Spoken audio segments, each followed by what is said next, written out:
Салом бародарон ва хуҳарони азиз, хуш омадед ба канали Фара Шоу.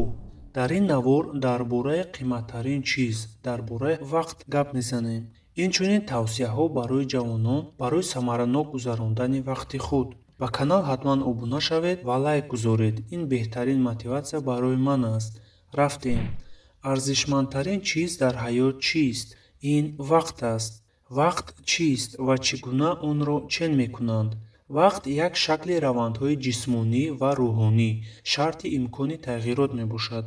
Ченакҳои вақт инҳоянд: ҳазорсола аз 10 аср иборат аст, аср аз 100 сол иборат аст, сол аз 12 моҳ иборат аст, моҳ аз 4 ҳафта ё ин ки 30 ва 31 рӯз иборат аст, ҳафта аз 7 рӯз иборат аст, рӯз аз 24 соат иборат аст, соат аз 60 дақиқа иборат аст, дақиқа аз 60 сония иборат аст, сония аз 1000 миллисония иборат аст, миллисония аз 1000 микросония иборат аст, микросония аз 1000 наносония иборат аст, наносония аз 1000 пикосония иборат аст, пикосония аз 1000 фемтосония иборат аст, фемтосония аз 1000 аттосония иборат аст, аттосония аз 1000 зептосония иборат аст, зептосония аз 1000 ёктосония иборат аст. Ёктосония бошад ин хурдтарин нишондоди ченаки вақт аст ва зарурати боз ҳам тақсим кардани вақт аз ин нишондод ҳоло дар илми физика пайдо нашудааст. Агар аҳамият дода бошед, агар мо вақтро бо сония шуморем, масалан 1, 2, 3, 4 ва ғайра, дар назарамон вақт гӯё тезтар меравад. Вале агар бо моҳ, сол шуморем, дар назарамон вақт зиёд ва дароз менамояд. Вале дар асл вақт ҳамааш як хел меравад. Гап сари фақат ченаки вақт аст ва психологияи мо. Як сол аз 12 моҳ, 48 ҳафта, 365 рӯз, 8760 соат, 525600 дақиқа, 31 миллиону 560 ҳазор сония, 31 миллиарду 536 миллион миллисония, 31 триллиону 536 миллиард микросония иборат аст. ҳаёти миёнаи инсон дар ин дунё имрӯзҳо мувофиқи оморҳои умумии ҷаҳонӣ тақрибан 70-75 сол аст. Ҳамагӣ 75 сол агар барвақттар дар натиҷаи ягон ҳолатҳои нохуш ё бемориҳои вазнин намирем. Аз ин 75 сол 18 солашро барои мактабхонӣ сарф мекунем. Аз 4 то 7 соли дигарро барои хондани донишгоҳ, 1-2 соли дигар барои хизмати ҳарбӣ. Тақрибан дар синни 24-25 солагӣ ба рафтан ба кори расмии касбиамон агар бошад ҷойи кор оғоз мекунем. 38 соли дигарро дар кори касбӣ машғул будан, яъне то нафақа баромадан дар синни 60 солагӣ сарф мекунем. Баъди ба нафақа баромадан то 75 солагӣ тақрибан 12 соли дигар зиндагонӣ мекунем ва бо ҳамин дар синни 75 солагӣ омин Аллоҳу акбар аз дунё мегузарем.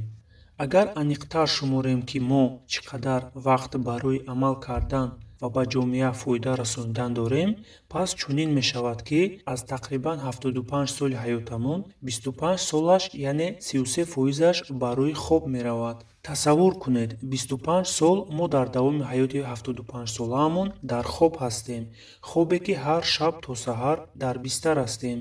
Ва агар ҳамарӯза ба мактабу донишгоҳ ба кор равона шавем, аз хона то ба ҷои кор 1 соат дар роҳ вақт сарф кунем, то 63 солагӣ яъне то нафақа баромадан 2 солу 6 моҳи умрамон дар роҳ сарф мешавад. Агар дар як рӯз 10 дақиқаи вақтамонро барои ҳоҷатхона сарф кунем, аз 75 сол тақрибан 4 моҳаш танҳо барои ҳоҷатхона сарф мешавад. Агар ҳар рӯз 20 дақиқагӣ барои ҳамом кардан сарф кунем, аз 75 сол тақрибан 8 моҳаш барои ҳамом кардан меравад. Инчунин дар ҷаҳони муосири имрӯза одамон бе телефонҳои дастӣ ва интернет ҳаёти худро тасаввур карда наметавонанд ва мувофиқи оморҳои мутахассисон ҳар яки мо ҳамарӯза тақрибан 1 соати вақти худамонро дар интернет, шабакаҳои иҷтимоӣ ба монанди YouTube, Facebook, Instagram, Vkontakte, Одноклассники, Имо, Viber, WhatsApp, Telegram ва ғайраҳо мегузаронем, ки дар давоми умр дар умум тақрибан 3 солу 2 моҳро дар бар мегирад. тасаввур кунед, он лентаҳои инстаграму вконтакту ютубу дигару дигар дар натиҷа 3 солу 2 моҳи умри моро мегирад. агар мо ҳамарӯза намозҳоямонро тарк накарда саривақтӣ ё қазоӣ хонем, дар як рӯз тақрибан 1.5 соат бо таҳораташ сарф мешавад ва аз 75 соли умр тақрибан 4 солу 7 моҳаш барои хондани намоз меравад. ва гуфтан ба маврид аст ки барои мусалмонон вақти сарф карда барои хондани намоз ва гирифтани рӯза пушаймонӣ надорад ва ин хуб аст. ҳамарӯза мо барои таом истеъмол кардан тақрибан 2 соат вақт сарф мекунем. ин 6 солу 3 моҳ дар давоми 75 сол мешавад. тасаввур кунед, 6 солу 3 моҳ.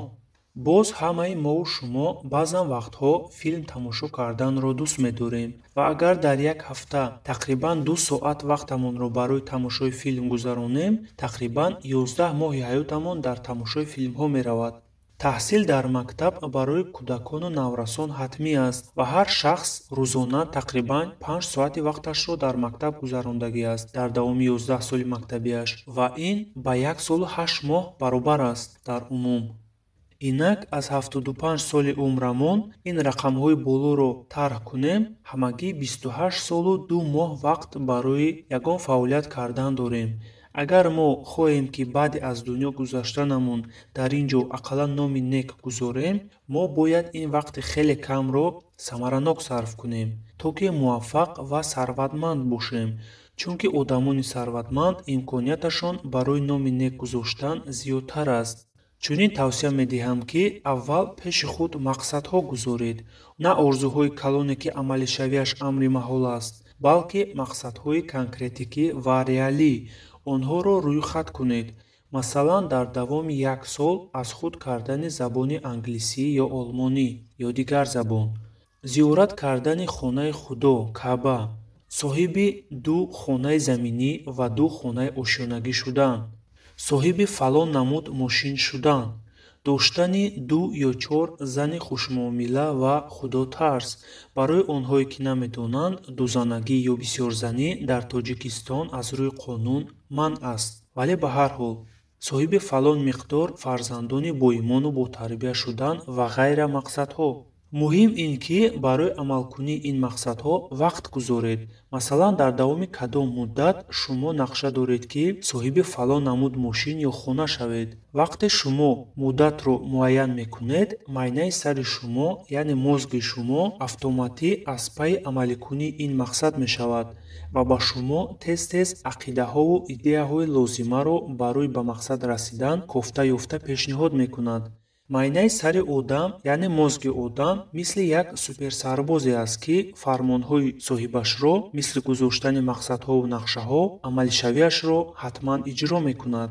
дар раванди амалишавии мақсадҳоятон пурсабр бошед, чунки муваффақият ба одамоне наздик мешавад ки пурсабр ҳастанд, на ба онҳое ки бесабр.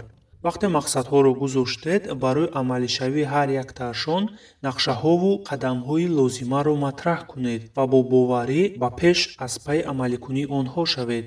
ягон сиру асрори дигар нест, танҳо ҳаракат ба пеш.